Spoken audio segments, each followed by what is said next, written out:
Science کیا کیا فائدہ پہنچاتی ہے، نماز کیا کیا فائدے پہنچاتی ہے۔ جب نمازی سجدہ کرتا ہے تو اس کے دماغ کے شریانوں کی طرف خون زیادہ ہو جاتا ہے، یعنی بندے کی حیت تبدیل ہو جاتی ہے نا، نیچے سر نیچے ہو جاتا ہے، بندے کا باقی جسم کا دھڑ اوپر ہو جاتا ہے۔ تو اب گویا کہ دماغ کی شریانیں کھل جاتی ہیں اور خون کا دوران بڑھ جاتا ہے، وہ خون کثرت کے ساتھ دور کرنے لگ جاتا ہے، آتا ہے جاتا ہے، آتا ہے جاتا ہے۔ جسم کی کسی بھی پوزیشن میں خون دماغ کی طرف زیادہ نہیں جاتا، صرف سجدے کی حالت میں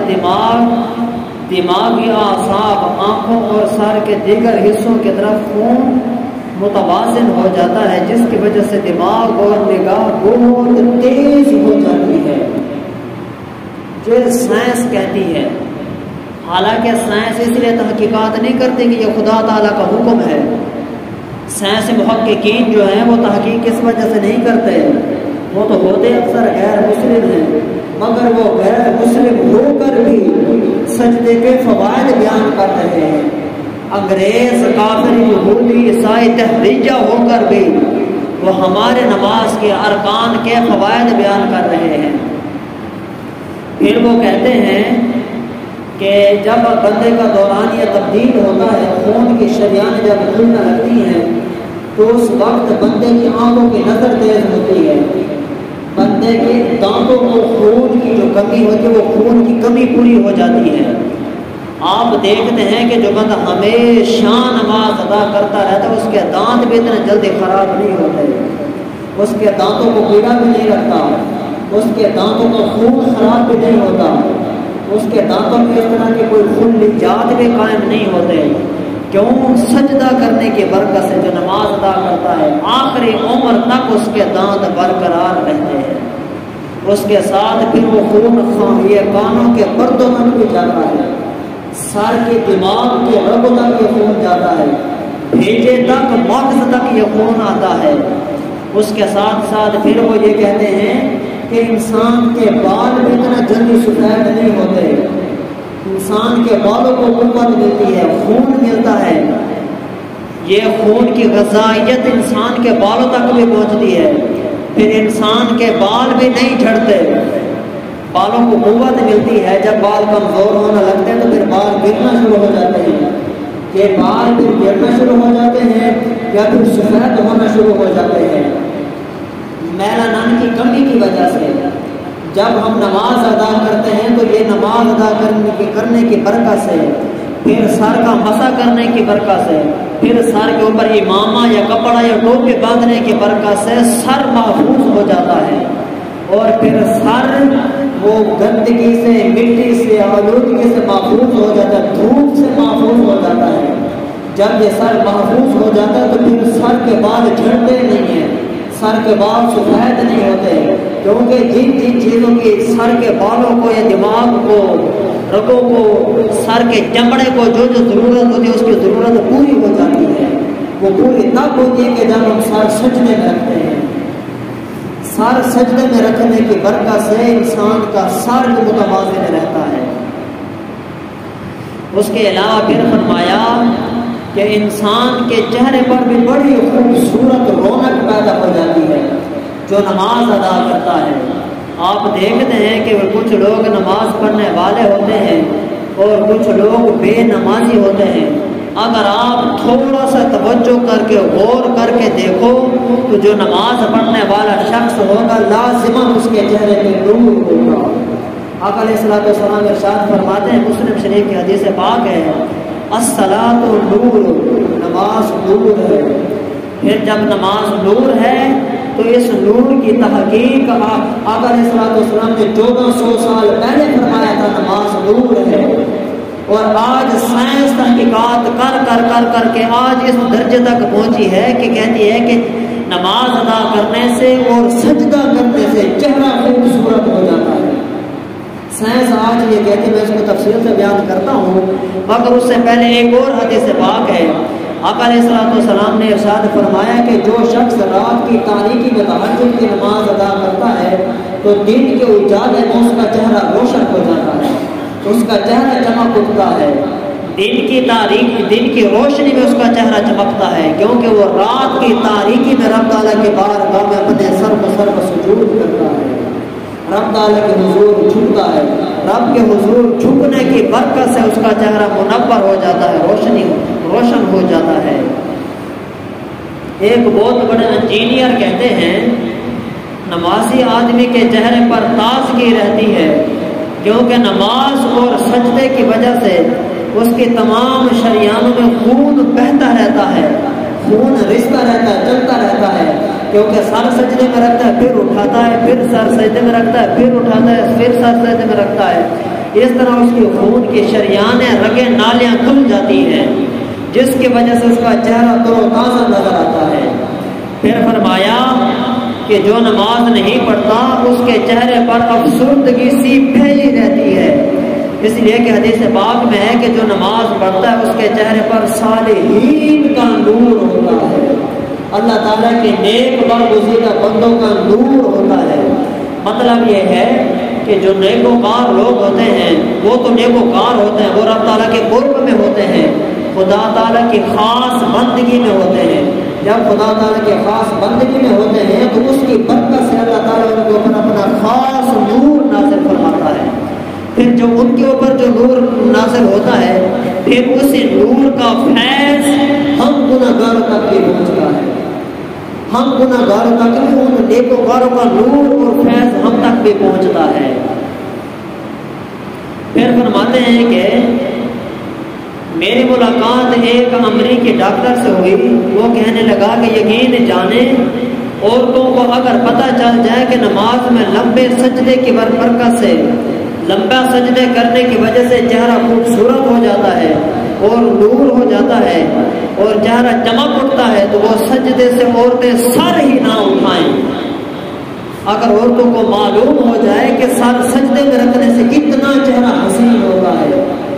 آپ یاد رکھو اور یہ بات آپ نوٹ کرو، جو رب تعالیٰ کی بارگاہ میں جھکنے والے ہوں گے ان کے چہروں پہ نور ہوگا، چاہے ان کا رنگ بلالی کیوں نہ ہو، چاہے ان کا رنگ کالا ہی کیوں نہ ہو، مگر جو نماز ادا کرتے ہوں گے لازماً ان کے چہرے پہ نور ہوگا، اور جو نماز ادا نہ کرتے ہوں گے بے شک وہ دودھ کی طرح سفید ہی کیوں نہ ہو مگر نور نہیں ہوگا، وہ چمک دمک ان کے چہروں پہ نہیں ہوگی، وہ رونق نہیں ہوگی، افسردگی ہوگی، یبوست چھائی ہوئی ہوگی۔ کیوں؟ خدا تعالیٰ کی بارگاہ میں نہ جھکنے کی وجہ سے۔ اور پھر کہتے ہیں کہ روشنی 1,86,282 میل ایک سیکنڈ میں سفر کرتی ہے۔ یہ جو سورج کی روشنی ہمارے پاس آ رہی ہے، ایک سیکنڈ میں 1,86,282 کلومیٹر 282 میل سفر کرتی ہے، صرف ایک سیکنڈ میں یہاں سے وہاں پہنچ جاتی ہے۔ اور زمین کے گرد ایک سیکنڈ میں 8 دفعہ گھومتی ہے۔ جب نمازی سجدے کی حالت میں زمین پر سر رکھتا ہے تو اس کے دماغ کے اندر کی روشنیوں کا تعلق زمین سے مل جاتا ہے اور ذہن کی رفتار روشنی کی رفتار ہو جاتی ہے۔ تو مطلب یہ ہے کہ جیسے روشنی اتنے دور سے لاکھ میل سفر کر کے سیکنڈ میں پہنچتی ہے، تو جو روشنی وہاں سے زمین میں منتقل ہوتی ہے، جب بندہ اپنا سر سجدے میں رکھتا ہے تو وہی روشنی بندے کے چہرے میں منتقل ہو جاتی ہے۔ یہ آج کی سائنس کہتی ہے،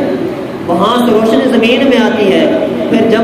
بندہ اپنا سر اور اپنا منہ زمین پہ رکھتا ہے تو وہی روشنی بندے کے چہرے میں داخل ہو جاتی ہے۔ سبحان اللہ، بندے کے جسم میں وہ نور اور روشنی داخل ہو جاتی ہے۔ پھر جو علیہ السلام نے ارشاد فرمایا الصلاۃ نور، کہ نماز نور ہے، تو اب نماز نور ہے تو اب نور بننے کی کوئی نہ کوئی کیفیت تو ہوگی نا،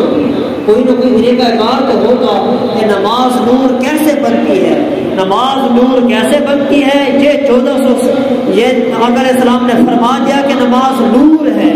1400 سال پہلے فرما دیا،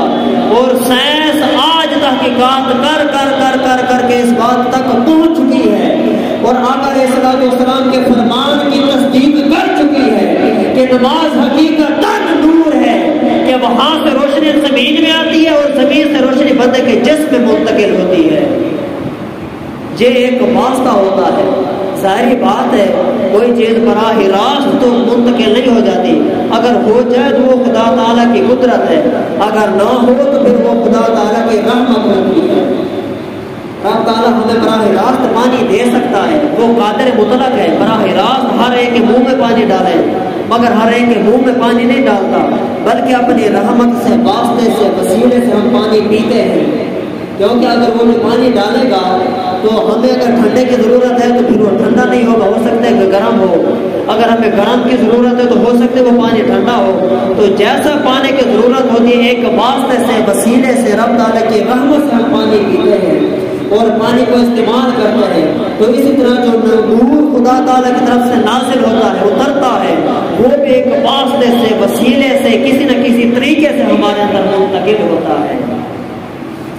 اس لیے فرمایا کہ نماز نور ہے، الصلاۃ نور۔ اور پھر اس کے علاوہ دوسری صورت یہ واقع ہوتی ہے کہ دماغ کے اندر زائد خیالات پیدا کرنے والی بجلی براہ راست زمین میں جذب ہو جاتی ہے اور بندہ غیر ارادی طور پر، لاشعوری طور پر کشش ثقل سے آزاد ہو جاتا ہے اور اس کا براہ راست تعلق خالق کائنات سے ہو جاتا ہے۔ روحانی قوتیں اس حد تک بحال ہو جاتی ہیں کہ آنکھوں کے سامنے پردہ ہٹ کر اس کے سامنے غیب کی دنیا آ جاتی ہے۔ جو چیز وہ نہیں دیکھ رہا ہوتا، جو اس کے سامنے نہیں ہوتی مگر دور ہوتی ہے، وہ اس کا تصور کرتا ہے، خیال کرتا ہے، تصور جماتا ہے تو وہ فوراً اس کے ذہن میں آ جاتی ہے۔ اس چیز کو آپ یوں سمجھو کہ جیسے ہم کبھی کبھار بیٹھے ہوتے ہیں، کسی کے بارے میں کوئی بات کر رہے ہوتے ہیں تو اس وقت ہمارے ذہن کا تصور، ہمارے ذہن کا تخیل اس کے ذہن کے تخیل کے ساتھ جڑا ہوا ہوتا ہے۔ جیسے یہ موبائل ہے، موبائل کا کنیکشن دوسرے کے ساتھ جڑا ہوا ہوتا ہے، مگر وہ درمیان والی لہریں شعائیں ہمیں نظر نہیں آ رہی ہوتی۔ بے عین ہی اسی طرح ہمارے دماغ کا کنیکشن اس کے دماغ کے ساتھ جڑ چکا ہوتا ہے، کس وجہ سے؟ نماز کے نور کی برکت سے۔ تو جس کا جتنا زیادہ استعداد ہوتی ہے، جو رب تعالیٰ کی بارگاہ میں جتنا زیادہ جھک جاتا ہے، اس لیے جب وہ اپنی زبان سے جو لفظ ادا کرتا ہے کہ عین ہی خدا تعالیٰ ویسا کر دیتا ہے، اور وہ اپنی زبان سے کہتا وہی ہے جو کہ بعد میں ہو رہا ہوتا ہے، اور ہوتا وہی ہے جو اپنی زبان سے کہہ رہا ہوتا ہے۔ یہ نماز کی برکت سے ہوتا ہے اور نماز کے نور کی برکت سے ہوتا ہے۔ جیسے ہم کسی کو یاد کر رہے ہوتے ہیں تو وہ اسی وقت ہمارے پاس داخل ہو جاتا ہے، ہمارے پاس آ جاتا ہے۔ یہ اکثر ایسے ہوتا ہے، اور یہ ہوتا اس وجہ سے ہے کہ ہمارے اور اس کے دماغ کی لہریں اس وقت جڑ چکی ہوتی ہیں، مگر ہمارا اس طرف دھیان نہیں ہوتا۔ اور یہ بات حقیقت ہے، مصدق ہے، اور یہ تحقیقات شدہ ہے، سائنس اس بات کو آج مان چکی ہے۔ شریعت نے، قرآن نے، حدیث نے تو 1400 سال پہلے بیان کر دیا، مگر سائنس آج تحقیقات کر کے اس کی حقیقت تک پہنچ چکی ہے۔